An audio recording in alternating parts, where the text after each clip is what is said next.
Welcome to ScraM Episode 2, Structures. What are structures, you might ask? Well, structures are reusable block creations, and they can be whatever you want. You can make a building, artwork, a scale model of your face, whatever you want to make. If you can make it out of Minecraft blocks, it can be a structure. These are like schematics in MCEdit, if you've used those, or structures that have appeared in Minecraft 1.10. But they're really better than either one of those. They're easy to save, they're easy to share with other people using ScraM, and they're reusable from both commands and from modlets. So let's take a look. If you want to create a structure, first you enter a command in chat like you do with all ScraM commands. You do .struct new, and you're taken to your structure building arena in the sky. You can see we're way up high. Don't fall off the edge. And now you could build something entirely from scratch and then save it.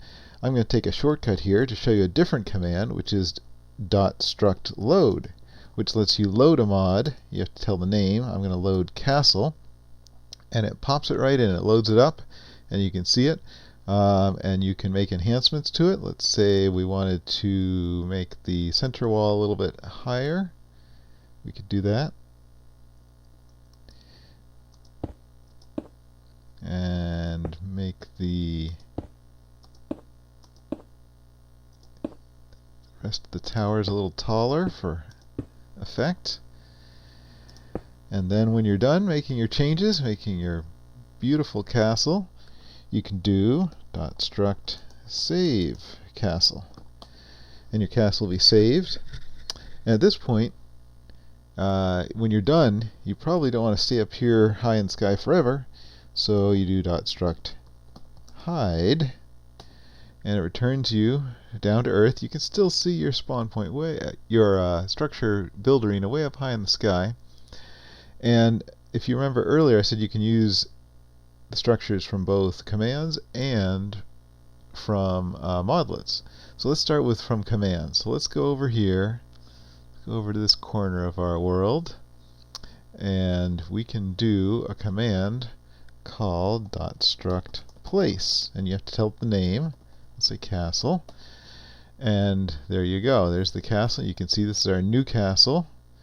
It's got the tall spires and a tall center wall, and that's useful if you're doing kind of one-off placement. But if you want to use it from a modlet, that's where the place structure block comes in handy. So let's jump over to the design. So we're going to go over to the build tab, and there's a block called place a castle at the current player's location. But instead of that, we're going to do it where the player is looking. Okay. And then when we jump back over to the server, we just do .reload to reload the mod. Fly up in the sky and start and pick the flint and start placing, and you can build your structure by flying around and using the flint. So that's just one use of this block. You could build in many different ways. You could build where a creature is, you could build where something's happening. You have full flexibility in the designer, but this one's kind of fun. You can build just by pointing and clicking where you want the structure to be placed. So that's it for this video, and next up we'll be doing a more in-depth review of the designer. Thanks.